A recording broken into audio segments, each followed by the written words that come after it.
My name is Burns Brady, and I'm an alcoholic. Hi, Burns. Hi, everybody.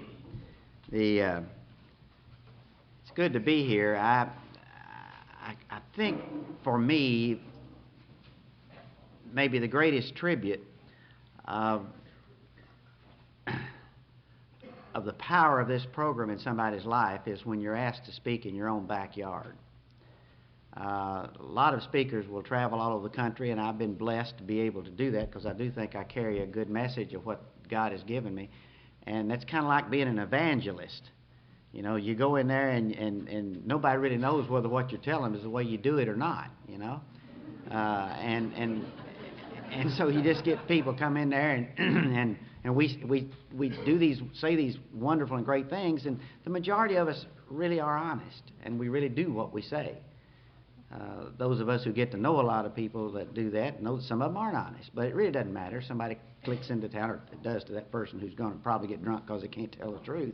But for the people who hear the message, they carry something away, and I've been amazed over the years that some wonderful messages have been carried by people who really didn't live it in their own backyard. But to be asked to come and talk with y'all this morning, most of y'all know me. You've known me with my warts, and you've known me with my wings. And you love me, and you appreciate what I try to say about what God has given me, and that's one of the greatest tributes to the program. It's an honor for me, but it's a real tribute to the program that you can be loved and share in your own backyard. I asked Andy a while ago when I came in, I said, are y'all going to take us out to lunch? And I said, because I don't know where to go. What's the name? Schnitzel?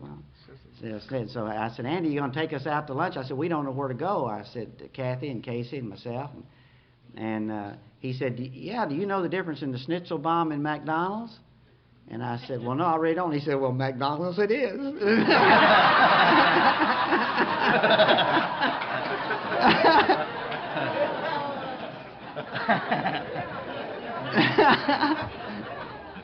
So that respect for my program doesn't go past 3:29 for lunch. To see this size crowd at this morning, this early in the morning on Saturday morning is wonderful. I congratulate you on the effort you're doing to start this mini conference.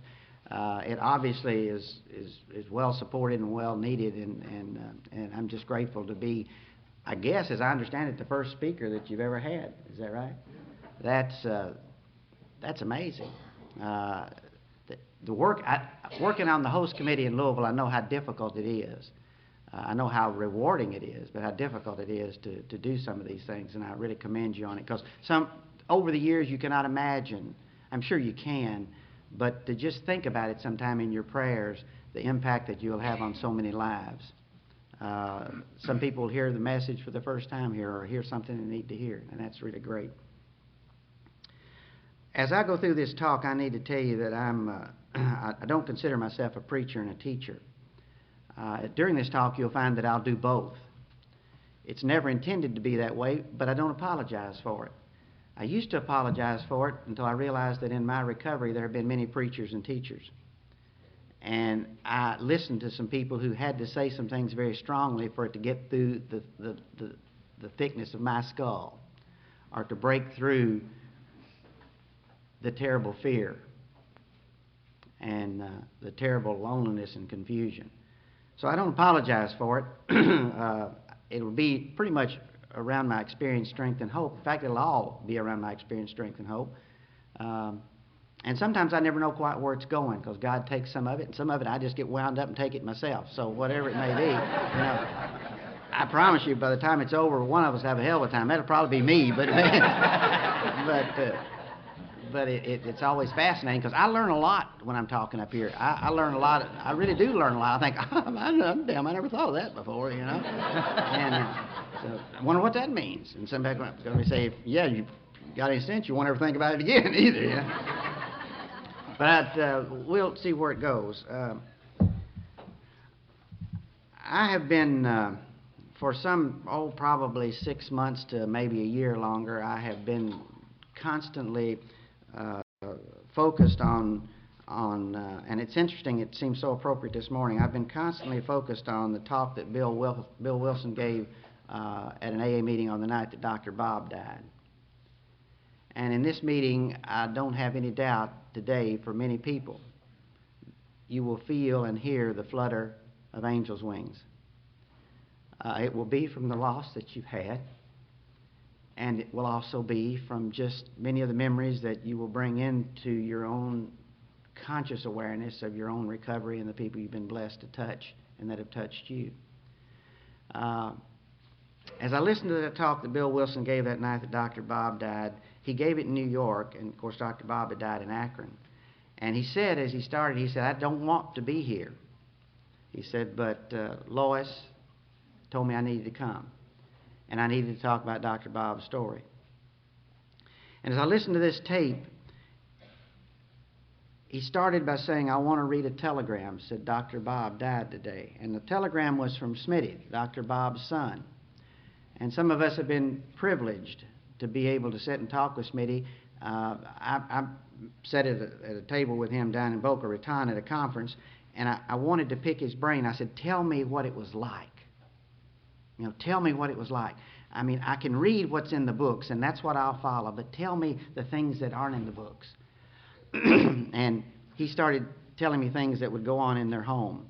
And he said, Daddy told me one time, he said that God knew what he was doing. He put Bill and me together. He said, because we never had an argument. He said, but probably he knew what he was doing when he put us together more than any other reason, because he said, if he'd given the message to me, it'd still be in Akron. He said, if he'd given it to Bill, he'd have franchised it. And but this telegram that he read said, Dear Uncle Bill, in essence what it said, Daddy passed away today. Tell Aunt Lois we love him. We love her. Love, Smitty. And today even today I feel with such depth the gratitude of that movement that enables us to be sitting here today. Excuse me. I've been blessed to work with men in a men's homeless shelter. In Louisville, we sleep 200 men a night, and we have 100 that are in a year-long recovery program using the Big Book. They study the Big Book all day, they go to meetings at night, and for 6 months this is what they do. And one of my pitches to them as we go through is to think about many other messages, but to think about how hard it would have been had they been Bill Wilson. I think of myself, if I'd been Bill Wilson, here's a guy that's going off to consummate a business trip. He's marginally honest in what he's going to try to pull off. He's roughly 4 months sober, and the whole deal blows up in his face, and you can pretty well imagine that part of the deal blowing up in his face was the fact that in the whole negotiations, it became obvious that this was a partially flaky deal. He doesn't have enough money to pay his hotel room. 4 months sober. Can y'all remember when you were 4 months sober?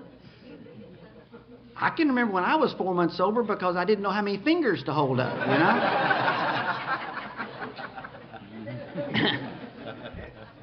And he's standing there at this crossroads, literally at our crossroads. And the bar is to the side, and there's the tinkling of the glasses and glass and the ice and the gay crowd inside as you read the book. Or he can go down and look at this ledger to find a priest or a church to find him a drunk. This is easy. This is tough. There's no sponsor to call. There's no central office to get in touch with. There's no big book to pick up and read. I don't know about y'all, but can you feel this is impossible. And yet he goes to the right, and the rest is history. And we're here.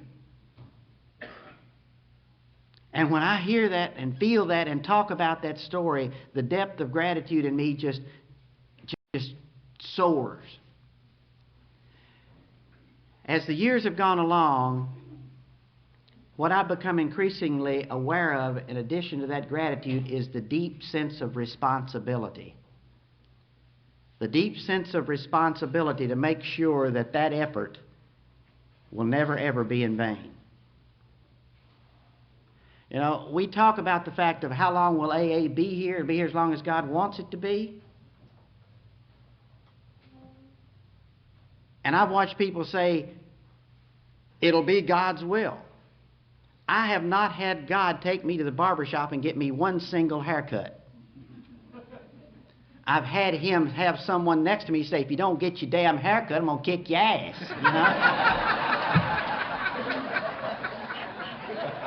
you know?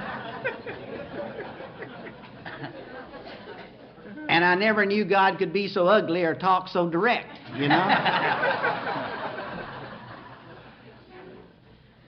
The message for me is that AA will be here as long as God wants it to be, as long as we carry the message and be sure that we're reaching out to that drunk who still suffers and carry the same simple message. And that's what I know it is for me. I don't sit back on my ass and quit at the third step or go to 449 and accept everything just simply because it is and abdicate the responsibility to carry the message to some alcoholic sitting in this room today who may be 9 years sober, 15 years sober, or 3 days sober and can't figure out exactly where they left their car.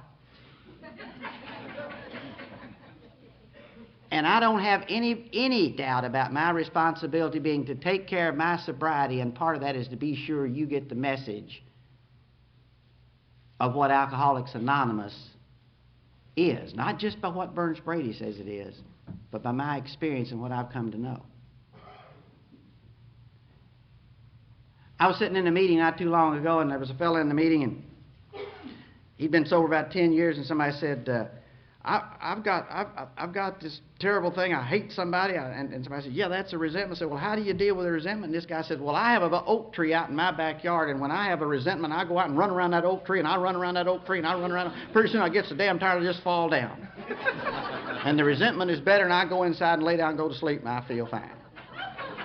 Well, what happens the next day? Well, I get up and it's there again, and I go out there and I get around that oak tree, and I run around that oak tree, and run around that oak tree. And I thought, this poor SOB is going to kill himself running around that oak tree, you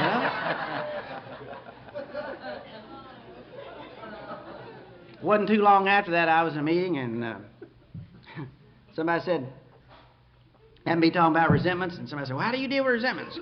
Another guy said, well, I sit down with this piece of paper, and I write this person that I have this resentment about. I write him about everything. I hate him about everything he's done to me. I tell him what an SOB he is, and I seat it up and I mail it. So how do you feel? So I feel fine. And I'm thinking of the newcomer sitting out there thinking, I know what I need to do is get me an oak tree and write hate mail, and that's how I'm going to deal with my resentment.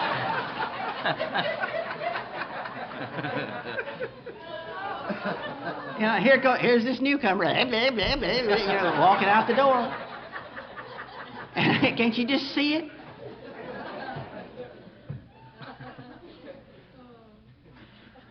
And I feel deeply that when that newcomer walks out, I don't know what he or she's going to do. But when they walk out, I want them to really have a grasp on how to deal with a resentment. How to enlarge their spiritual life. When I came in the program of Alcoholics Anonymous, I came in December, by the grace of God, the message of which has been delivered to me through the program of Alcoholics Anonymous. I haven't found it necessary to take a drink since December the 1st of 77. And when I came in the program in Louisville, I came in what I call the dark ages of AA in Louisville. And I came in at a time where the message, at least in the place where I was, the groups I was in, was don't drink, go to meetings, get a sponsor, tell him everything that's wrong with you. He'll tell you what to do, and you go do it, and then save a drunk, you'll stay sober. They left out that middle part. And man, I was just like a lethal weapon for God running all over Louisville, you know. I mean, I would go places to find me a drunk. And they'd say, oh my God, here he comes, you better drink a beer, he's going to put you in treatment anyway, you know. Now, I got to tell you, there are two things that kept me sober during that time. I'm absolutely convinced. This was for 9 years. There are two things that kept me sober. One was an absolute commitment to the fact that I was powerless over alcohol. I mean, not only was I powerless over the obsession to drink it, I was powerless over the fact that I couldn't make it work anymore. So there were two parts of the powerlessness that I had over alcohol. I couldn't make it work, and I kept an obsession to drink, or a compulsion to drink. I'm getting old. And when something like this happens, my thinking goes, oh, God. Only thing I can do with regularity is my bowel habits.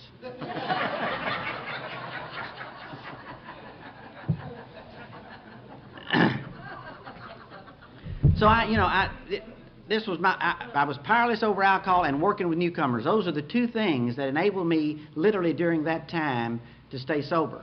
Because a great deal of the thinking I had at that time was completely sideways. It was personality oriented and not principle oriented. The whole idea was my sponsor was everything in my life. And I've got a sponsor today, and I'm going to talk about that. So I still absolutely have to have a sponsor. But my whole life was focused in my sponsor, going to meetings, and helping drunks. And for 9 years, that's all I did. There was a passing reference to the big book. You may not need to read it for a year because you really are too sick. And you really shouldn't do a fourth step for a year because you really won't know what you're doing.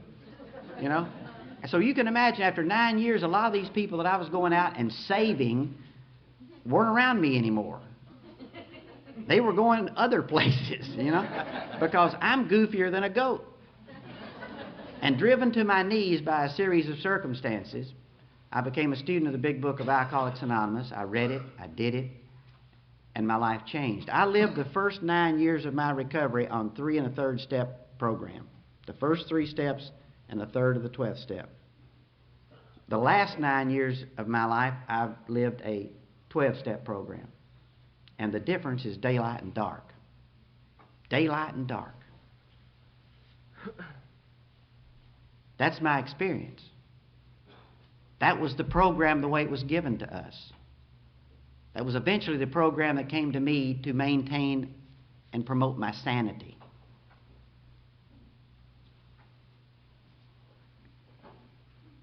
As I read this book, it was a fascinating thing. I go to 5 meetings. I go to 5 meetings a week, and 2 of those meetings are always big book studies. And it's been that way for 9 years. And every time I read this magnificent book, each time I read it, what I find is some of the most profound stuff you've ever heard. Most profound stuff I've ever heard. And each time I read it, there's another sentence that I've never even heard before. There's another thought. There's another principle. And as I read it, it was an interesting thing. Now, I found out that my problem is not alcohol. Now, how in the hell can my problem not be alcohol? They kept putting me in mental hospitals. I got a divorce. My whole life was in chaos. And every time I got in trouble, it was alcohol. So what I've come to know is alcohol caused me problems, but that alcohol is not my problem. And see, I think it's really important. I need to say this for the individual who may still be sitting there, really wonders if he or she can drink. I'm a doctor. Now, that may not be important to many of y'all, may not be impressive. It's impressive as hell to me because I cannot imagine me being a doctor, There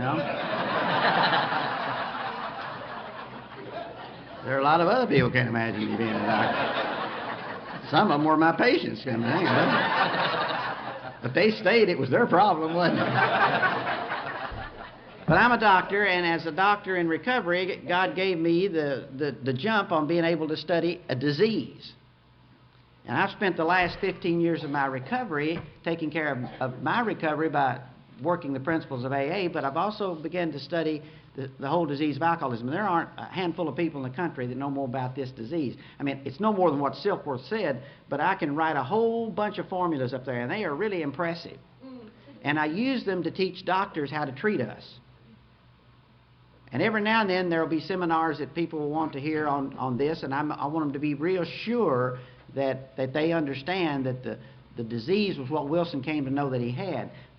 But I need to say this to anyone who's out there. If you're an alcoholic of my type, and if you believe you'll ever be able to drink like a normal person, let me just tell you, you're playing 2 sandwiches short of a picnic and being able to drink like a normal person, okay? So I want to be sure, do you hear that real clear? Because the next statement is that alcohol's not my problem. I just can't drink it like a normal person. Makes me goofy, howl at the moon, chase rabbits, and do real weird things, you know? That first part wasn't weird compared to what I really can do when I'm really drinking. But alcohol's not my problem. My problem is what? My mind. My problem is my mind. My problem is the way I think. Wilson believed it so much he called it a peculiar mental twist. It's the thinking that precedes the drinking. I remember when people used to relapse and come into meetings, when I was early in the program, I'd turn to my sponsor and I'd say, so-and-so had a slip last night. And he'd say, no, they didn't. They took a drink last night. They had a slip about 6 months ago. Because the thinking started. Now, I'm one of those people, when I get a hold of something like that, if you read the book, you find Wilson never goes into detail about the peculiar mental twist. He just says it's always there. It's always there. And I thought, well, what does it mean? I used to sit in meetings and somebody'd come in and they'd say, I had a drink last night. Somebody say, well, why did he drink? Somebody else would say, because he's an alcoholic. And I'd go, well, what the shit does that mean, you know? I'm an alcoholic. When's my time, you know? Now, see, some of y'all were smarter than me, I guess, but I'm talking here. I'm 42 years old, and I just come into AA, and I mean, this was for the first 2 or 3 years, and I walked around like a dog getting rid of peach seeds. I mean, I was really in trouble. And I'd say, when's my time? And I used to drive down, and I'd stop at a red light, and I'd think, oh, my God, I'm going to be struck drunk. And I'd go into a meeting and I'd say, I'm going to be struck drunk. And they'd say, what does that mean? I don't know. I'm an alcoholic and alcoholics drink. When's my time? It's just going to happen and I'll never have any control over it. I'll just be drunk, you know. And nobody will believe me. And they'll run me out. Where'll I go? And today when somebody says that stupid statement in an AA meeting, said, why did he drink? Because he's an alcoholic. Oh, get a life, Jesus. Don't sit there and say that. Let's talk about the peculiar... Yes, they drink because they're an alcoholic, but what does that mean? And I had to look at this peculiar mental twist that became fascinating to me, was the type of thinking that goes on in me that leads to the drinking.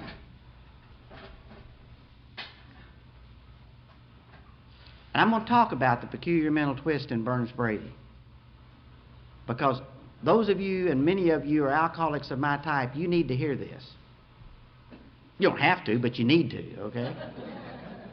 Because you won't even hear where the bullet's coming from. You'll keep working your steps, and God will take the bullets out, but you won't ever know where the bullet's coming from. When we look at how to do our fourth step in the fifth chapter, said we go back through our lives, nothing counts but thoroughness and honesty. Wilson was attempting to get Burns-Brady to begin to look at that whole way of thinking and change it into a different way of thinking and change it into a different attitude as a result of that. Sandy Beach says only 2 things you got to do: stay sober. One's don't drink, and the other's change everything else you're doing. Peculiar mental twist. I was down in Beaumont, Texas, about 3 or 4 years ago, and I was talking down there, and there's a fellow who was the voice of the conference, and he'd been sober about 45 years. Talked like he had a flat brainwave. But he was just, you listen to this man, he was right on target. So I get right down in that front row, and I'd listen to him. He told this wonderful story, and this is the alcoholic story. So there was this alcoholic down in East Texas. He was a traveling salesman. He's what we call in Western Kentucky today bad to drink. And he would live in Jasper for 1 week, and then he'd go to Huntingburg for 1 week, and then he'd go to Corydon for 1 week, and he'd sell his wares. And every night he'd check into the motel, he'd go out and get just sows drunk, and he'd come back in, they'd set him up like they always did to keep his business. So one of these days he'd had about all this fun he could tolerate. You know, it's kind of like the cat making love to the skunk. He said, I haven't had all I wanted, but I've had all I can tolerate, you know.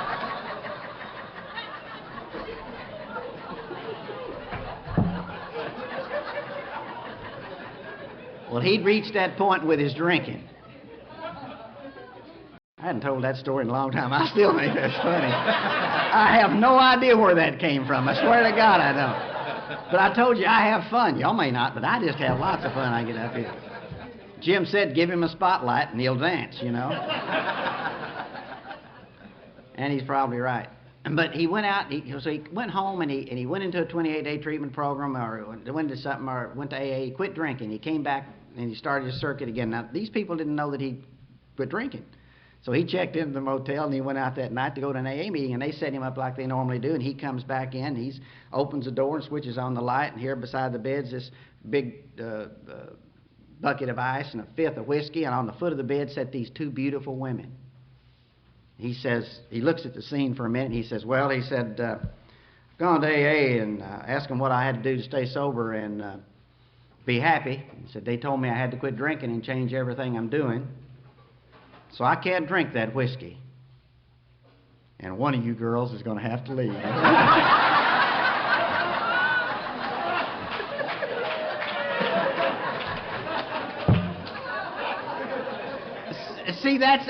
See, every drunk in here says, right, you know. We can relate to that thinking.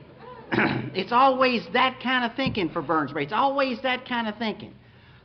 That's the part of the peculiar mental twist. I can live by a different set of rules. If it's a 65-mile-an-hour speed zone, I can go 95 because I'm Burns Brady. If it's a handicapped parking zone, I can park in it because I'm only going to go in the building for 5 minutes because I'm Burns Brady. A different set of rules. You've got to work 12 steps every day, and if I'm your sponsor, your ass will do it. But I can just creep around the edge. I'm a little too tired to close with the 11th step tonight. I'm a little bit too busy to do my 11th step this morning. I'm a little bit too far along in the program not to maintain this anger at some son of a bitch who deserves to die, you know? You know? I know I'm not going to kill him. And I know I'm not going to drink. See, that's the deal. I know I'm not going to drink. A different set of rules. Jim's got to deal with that resentment. I'll do it tomorrow. Living by a different set of rules. Those of you who know me know that I don't think I'm perfect. And I really don't. And I think over the years there has been some significant humility in me as to even recognizing my limitations. A heart attack will do that for you. Other things will do it for you. But God in time will do it for us too.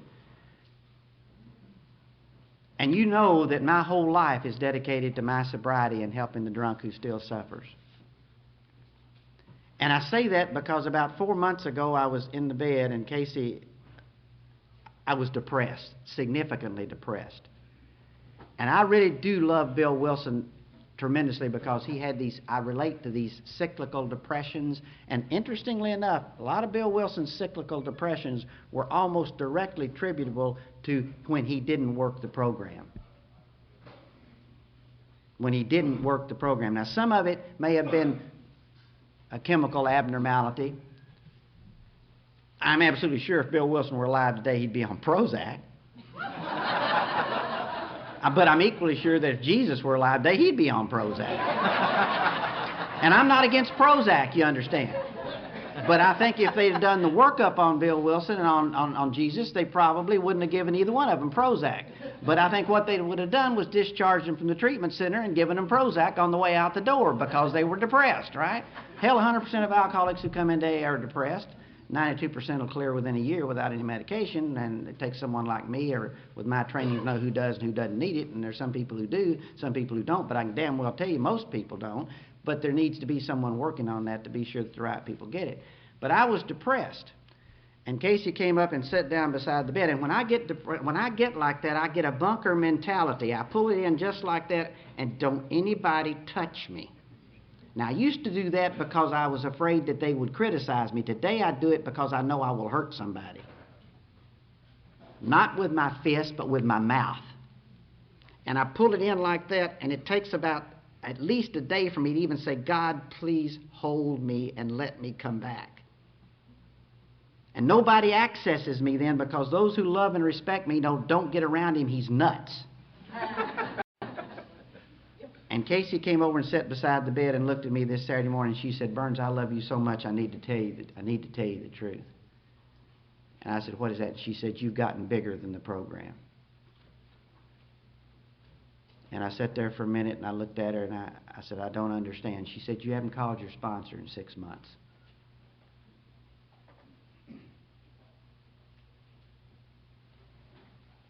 A different set of rules. Not for somebody who wants to drink, not for somebody who believes he's bigger than the program, but alcohol is subtle. We're told that. And I guarantee you, every drunk that God has given me the joy and privilege to work with will sooner or later begin to believe they can play by a different set of rules. The major part, the first part of the peculiar mental twist for me is to begin to believe I can play by a different set of rules. Wilson knew that we might not understand that, so what did he call it? He called it self-centeredness.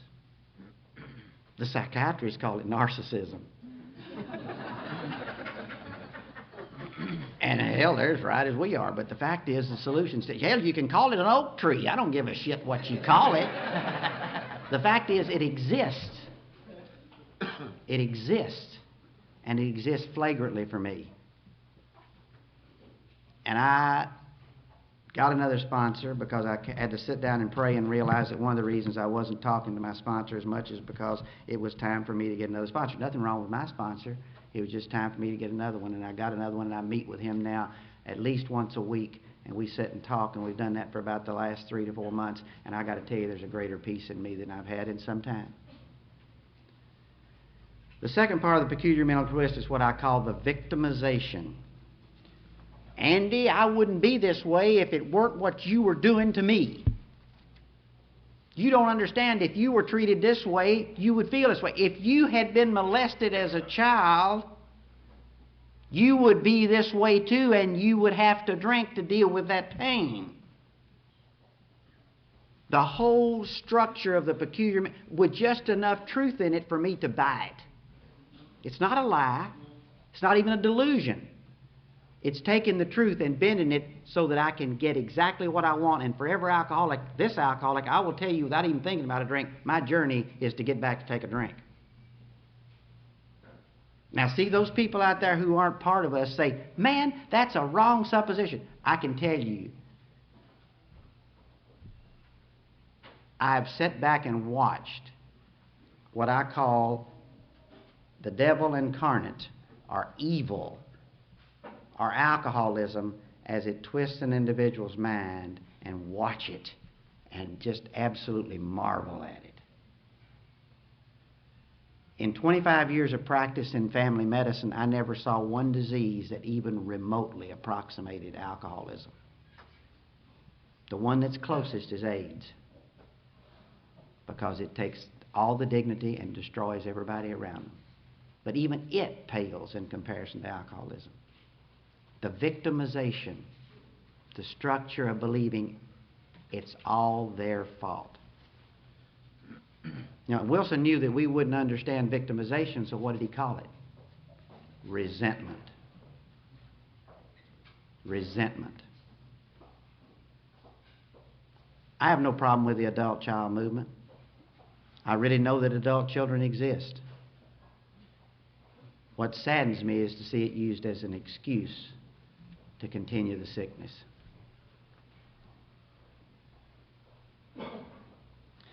For me, the third part of the part of the peculiar mental twist is what I call the square peg, round hole, bigger hammer syndrome. You know, if I got a problem and it's a square peg in the round hole and it doesn't fit, then get a bigger hammer and beat hell out of it. You know, I'll make it fit. It's the second half of the first step. The manageability of life. The delusion that I can manage life. Almost every alcoholic I've ever worked with, almost never by the time they've attended their first AA meeting. And I got to tell you, by every diagnostic criterion that medicine has today, you can diagnose alcoholism very simply by saying anybody who's ever been to an AA meeting has alcoholism. And one of the tests we use is a test called the MASS test, and you have to answer 25 questions, and if you answer this particular set of questions one way, you get 5 points, and the only question that's a 5-point question, and 5 points, means that you're a high suspect for alcoholism, and you get 5 points if you've ever attended an AA meeting. Can't you imagine someone sitting in McDonald's right now saying, you know, we haven't got anything to do this morning, let's go out there and listen to that AA meeting talk, you know?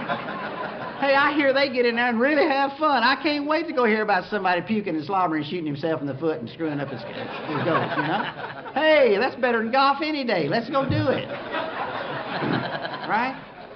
Sure. Almost no one I've ever been privileged to work with, in my case, I've known for years that I was an alcoholic. Long before I quit drinking, the denial wasn't there. I knew what I was. The delusion was there, and the delusion was that I could handle it. The same thing occurs with life, is that I can handle it. I can manage it. I can make it fit. And the reason it's necessary for me is because I'm scared to death that it won't turn out the way I want it to turn out. I'm scared to death. My daughter is right now getting married, and I'm scared to death it isn't going to turn out the way I want it to turn out. The job I do, working with lots of people, and they don't want to do what I'm asking them to do, and I'm scared to death it isn't going to turn out the way I want it to turn out.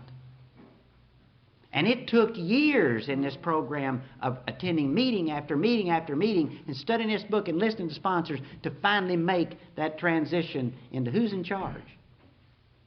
It took years for me to ever even read it in Chapter of the Agnostic. Either God is everything or He's nothing.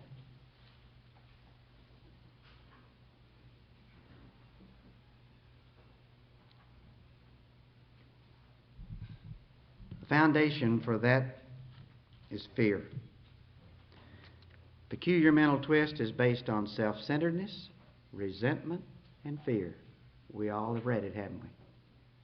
The peculiar mental twist. And if I don't deal with each one of those things on a daily basis, the peculiar mental twist will get me. The fear will eventually own me. The resentment will dominate my thinking. And the self-centeredness will allow me to do whatever the hell it is I finally justified into doing. Does that make sense, Jim? Every drunk in this room is the same way. I don't want any alcoholic to walk out of this room today without some idea of the travail that I have been through to come to the point of knowing what is the peculiar mental twist, because every drunk I've ever worked with does not understand until they get a grasp on dealing with this, that this is the thinking that dominates the drinking. If you stop the drinking and don't deal with the thinking, you go back to the drinking. I grew up in a little town in western Kentucky called, and I got to tell you, the only answer for this whole deal for me is spiritual. And I need to say this too. Bill Wilson said this whole program is spiritual, and it's based on humility and responsibility. Humility is to pray, and the responsibility is to get off my ass. Do the work, and let God take the time. And it always works out. My daughter will be fine, because God will put some beautiful angels in her path. And there's certainly one individual in this room that I feel deeply grateful that will continue to be in my daughter's life.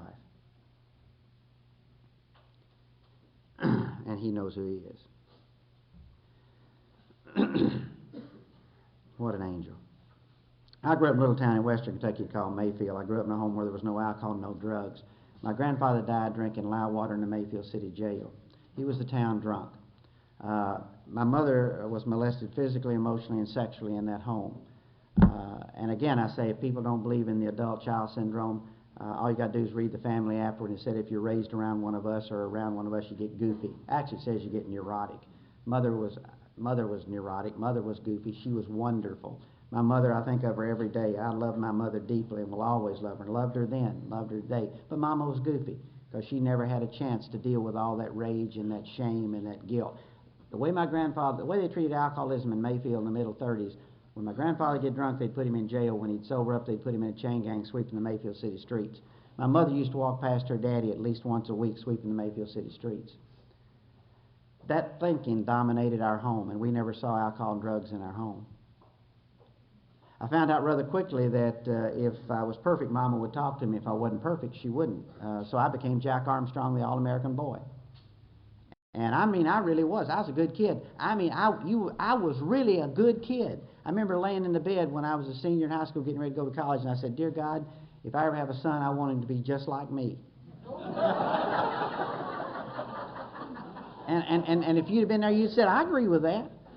You better be careful what you pray for. You may get it too, Because as many of you know, and they've given me permission to tell you, my son's been in AA now for, Casey and I were talking about it last night. I think it's probably been 12 years. I don't know if it's 12 or 13. Libby's been in AA, I think, about 14 years. And both those kids, if Alcoholics Anonymous hadn't been here, not only would they be dead, if they weren't dead, they'd be awful crazy. But that's the kind of kid I was. And I went to, alcohol was no problem for me in high school, no problem being in college. I had one little episode with a problem being in college. I went to a college where the women's campus was on one side of town, the men's was on the other side of town. And I was the first Brady who ever went to college, and boy, I whipsawed that for a long time in my drinking. Oh, I didn't know what to do in college. Mother and Daddy couldn't tell me what to do. I mean, hell, they were poor. I had to caddy rather than belong to the country club. I had to work rather than... I milked that sumbitch to death. I mean, I just milked it to death. But I went to college, and there's men's campus on one side, women's campus on the other side of town. And I would study 5 nights a week, and I was a good student and make A's. And on Saturday night, on that first semester, I'd go over to the fraternity house, and we'd all drink beer, and then we'd get on the back of a flatbed truck, and we'd go over to the women's side of the campus, and we'd just serenade those girls, and everybody would just sing, and I'd stand there singing and take off all my clothes and stand there buck naked, just singing up a storm, Nobody else naked, just me. Yeah, just singing, And you say, and what really was embarrassing, there were no cards, there were no flowers, nobody sent me any phone calls. I'll tell you who did notice. The dean noticed. Now, the dean called me into his office in small college, 400 students at that time. He said, "Burns, you're a wonderful student. We want you to stay, but when you drink, you don't act right. Quit drinking." So I quit drinking. I thought he was right. So I quit drinking, quit getting naked, and everybody was happy, and then I graduated. Went to medical school, and I started medical school at Louisville in 1958. Now, see, I don't know about y'all, but there's always been a motor running in me. Get the A, get the B, get the C, get the D, what's your business? There's a red light, green light, there's always a motor running, see? Now, currently the therapists call this affective disorders. And our current buzzword is attention deficit disorder. Hyperactivity. The big book called it irritable, restless, and discontented. Now, I got to tell you, this ADD stuff and affective disorders, they're real true. But you got to know what you're talking about. And when you've been sober about 15 years, then come and talk to me about it. But if you've been sober 15 years, just go with irritable, restless, discontented. All right? Because the rest of it gets a lot simpler if you keep it that simple. So, I mean, that motor was running like that. I couldn't study, I couldn't sleep, I couldn't do anything, and I was just getting ready to pack my clothes and come home, and a good friend of mine walked in and handed me this little capsule and said, "Take that, it'll help you study." And I took that capsule. It was amphetamine. And I mean, tell you, that motor stopped just like that. Just like that motor stopped.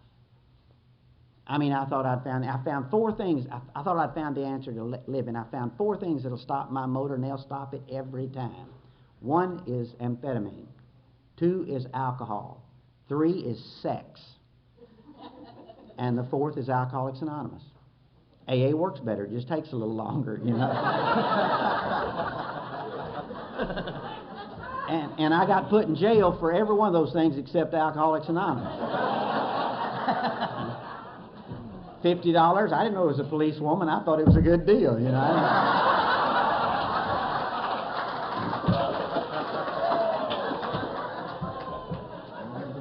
I only did it once. I only did it once. You understand? Like Daddy only had 1 beer, right?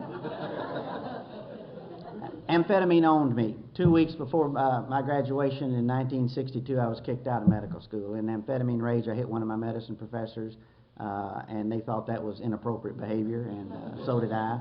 Took me to the head of the Department of Psychiatry, and Dr. Keller said, "What's wrong with you?" And I said, "I take too many drugs." And he said, "Do you believe that?" And I said, "Yes, sir, I do." And he said, "We can help you." And I said, "What are you going to do?" He said, "We're going to put you in intensive psychiatric therapy."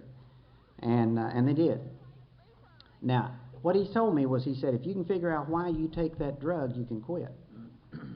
If you figure out why you take that drug, you can quit. The whole message was, you're going to think yourself into a way of acting. You're going to think yourself into a way of acting. This is called cognitive cause and effect logic. It works beautifully for everyday life. If I don't want to get hit by a bus, don't step in the front of it. If I don't want to get rabies, don't play with a rabid dog.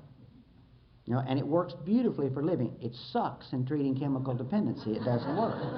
And the reason it doesn't work is because we got sawdust for brains when we start. What people don't understand is we've got sawdust for brains when we start. Bill Wilson first described it, post-acute recovery syndrome. He said he couldn't get a job for a year and a half because he was racked with waves of self-pity and resentment. In 1979, they studied alcoholics and said we lose our short-term memory for recent events for 6 months to 2 years. Simple problem solving, stress management, can't sleep. I don't know about y'all, I used to go into meetings and I'd say, I can't sleep. And you'd say, nobody ever died from lack of sleep. And I'd say, oh God, you don't understand, you know. Short-term memory. I used to lose my car drinking all the time. I lost my car sober for a year. I'd drive my car to work, go in there and practice medicine, come out, get my car, drive it to work, practice medicine, get my car. One day I drove Casey's car, parked it, went in, came back out, couldn't find my car. Went in, got my partner, and I was crying. I cried a lot in that first year of recovery. Got him out. I said, Dave, somebody stole my car. And he came out and he said, Burns, you drove Casey's car. And I said, oh God, that's right, I forgot. So they assigned me a parking space. And they said, when Burns leaves the office, he's going to that parking space, and if he gets whatever's in it started, he's going to drive it home. You know, and this is the way it is in that first year of recovery. And those of you who've been through it, you know, you're wondering, why can't I remember where my car is? If you have a real good clue on where your house is, you're ahead of the game. That's just what it is. And they're going to ask us to figure out why we take that drug. We're busy trying to be sure we're in the right restroom, you know. And while I'm making it humorous, those of you who've been through it are saying, boy, you're right. And those of you who are sitting there saying, well, how does he know that shit, you know? I hadn't figured it out.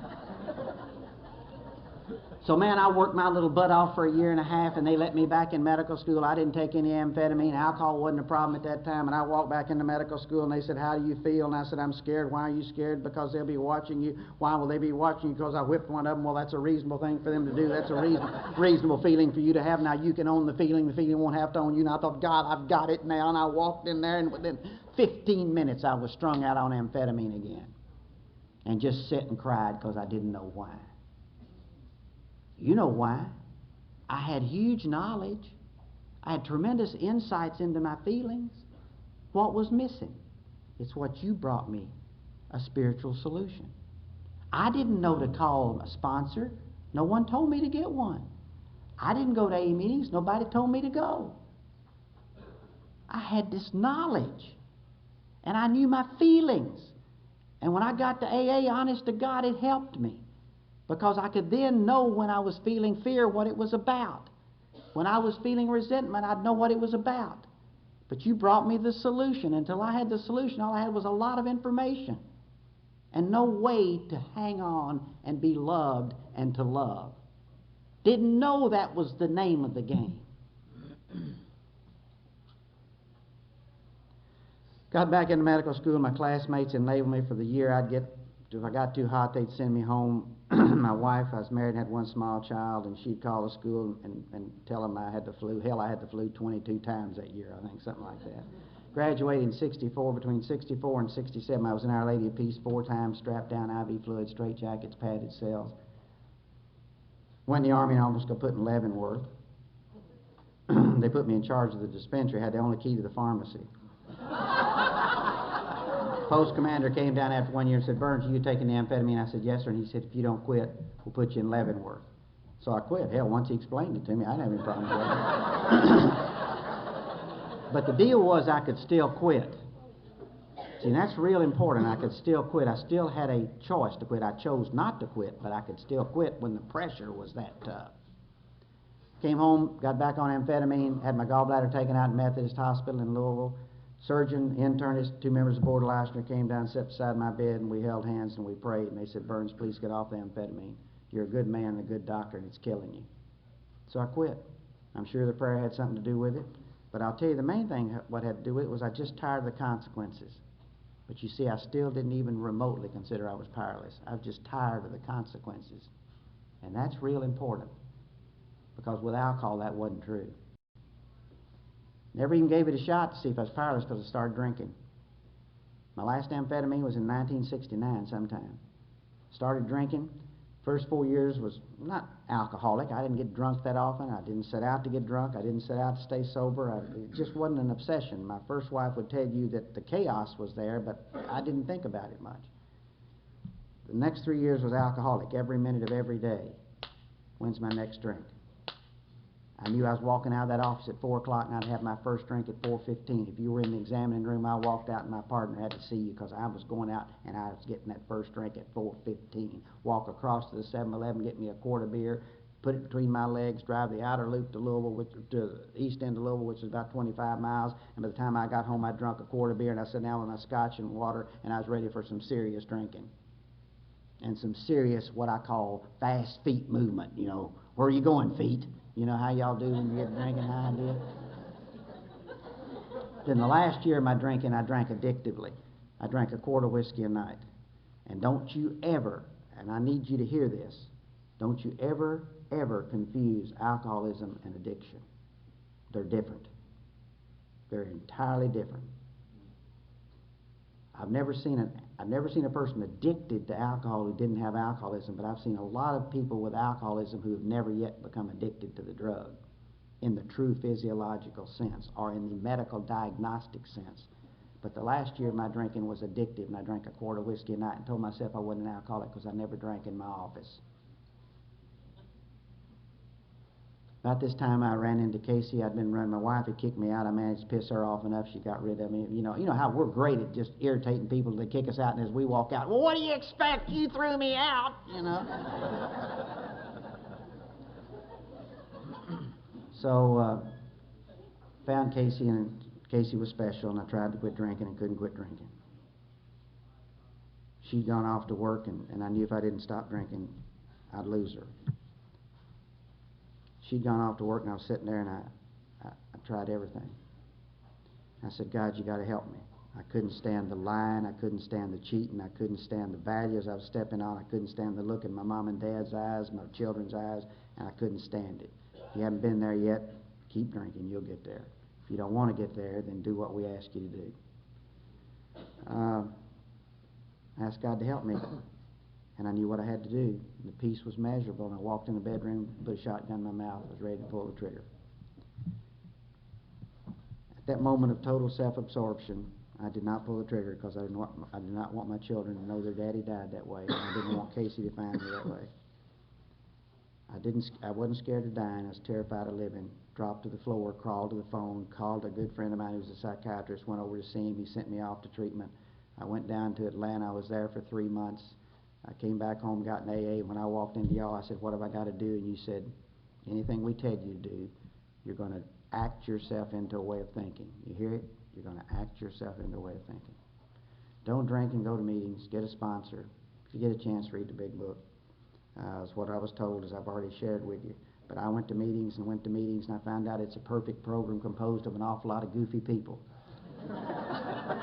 And Wilson sure knew what he was talking about when he said principles over personalities, because I guarantee you more people get drunk over personalities in this program than you can shake a stick at. If you want a winner, look, find us. We're here.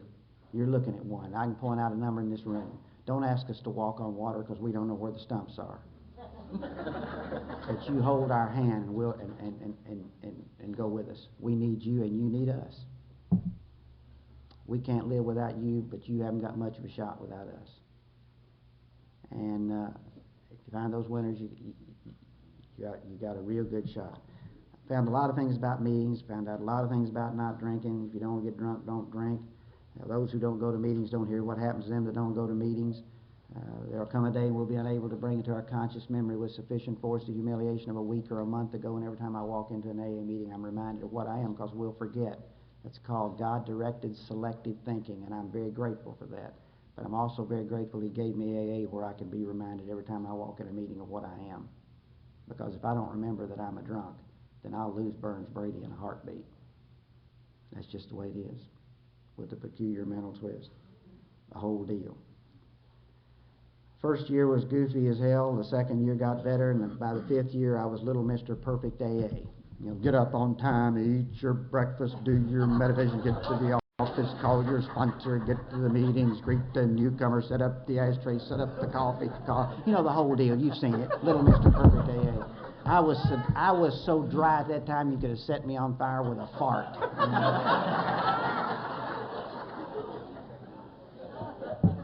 That's when I dropped to my knees and through a series of events, and time is getting short, I truly came to know that there's a God who loves me just as I am. That was the major spiritual awakening at 5 years. There's a God who loves me just as I am. And for those of you in this room who haven't yet come into that particular place of peace, let me tell you, you stay with us, you follow these steps, you'll have that spiritual awakening as the result of these steps, and you will know a God that loves you just as you are.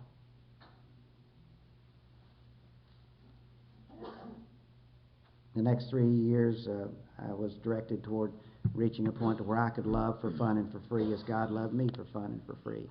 All alcoholics take hostages, and we just do it. And part of the process of recovery is to be able to let go and let God. My greatest hostage was my wife. I put her on my hip. I took her everywhere. All I asked of her in return was to give me everything that I gave her. And if she didn't, she wasn't playing fair. And when she went off to college and went back to attending her own AA meetings and went into therapy, she said, "I love you, Burns, more than I ever loved you, but I need to do these things." And my solution to that was get another woman.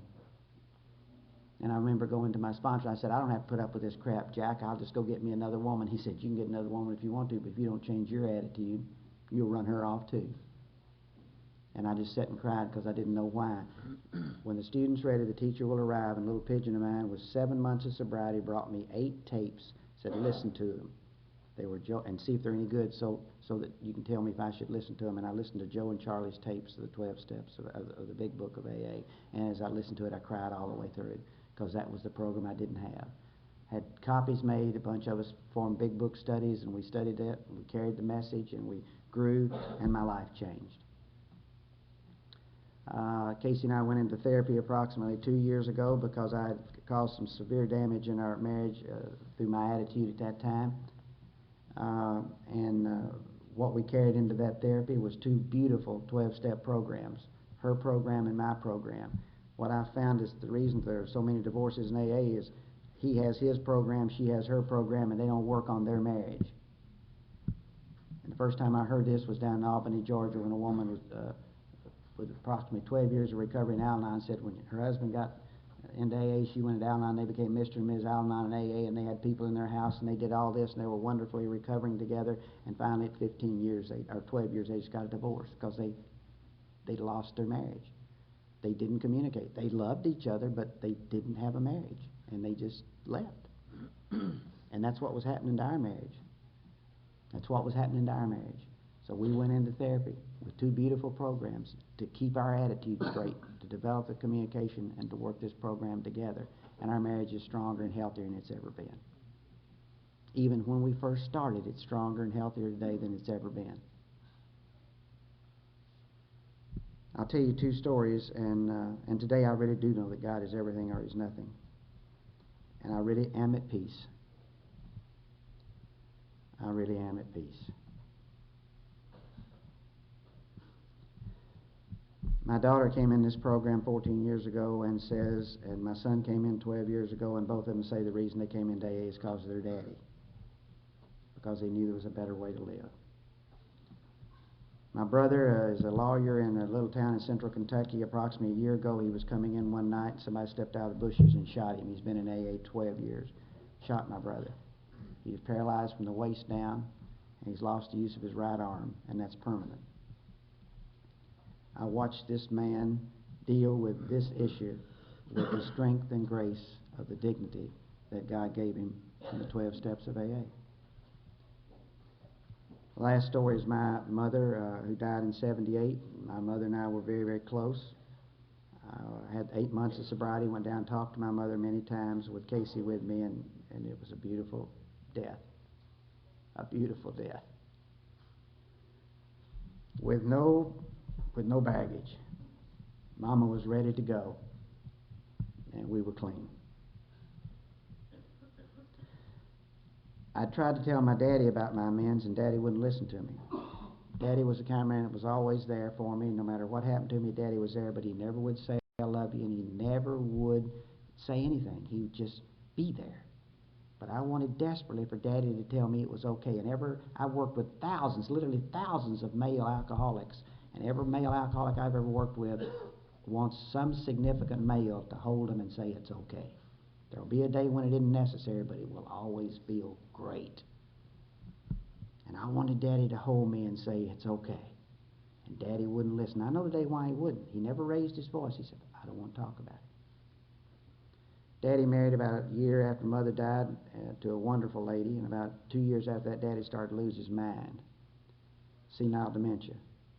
Not Alzheimer's, looks like it, but it's senile dementia. And eventually didn't know who I was, didn't know who my brother was, didn't even remember Mother. Peggy and I put him in a nursing home, and I'd go down each weekend or thereabouts each weekend to see him, and I'd drive down and I'd say, God, take away my pain, because I just wanted Daddy to tell me it was okay. All I wanted. And I'd say, God, take away my pain. It never worked. I'd cry all the way back home.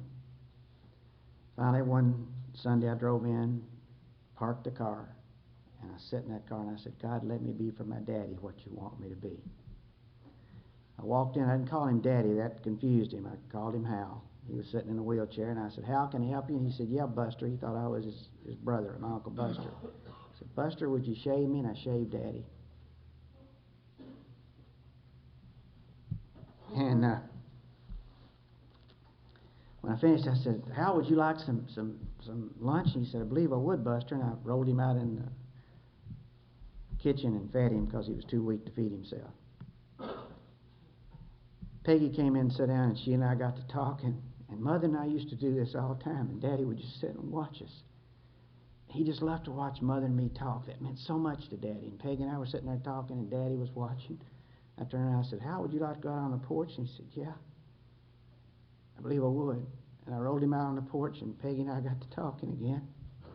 And Daddy was watching. He sat up in the wheelchair, and he looked me right in the face. He said, son, today you're just like the little boy your mother and I raised. I love you very much. Thank you for coming to see me.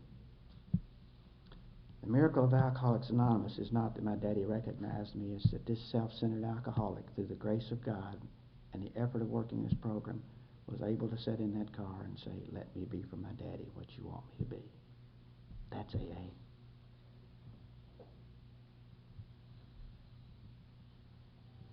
Dick is not with us today, but we feel the angel wings. Thank y'all for letting me be a part of your life this morning. So many of you are such a distinct part of mine. I love you very much. Thank you.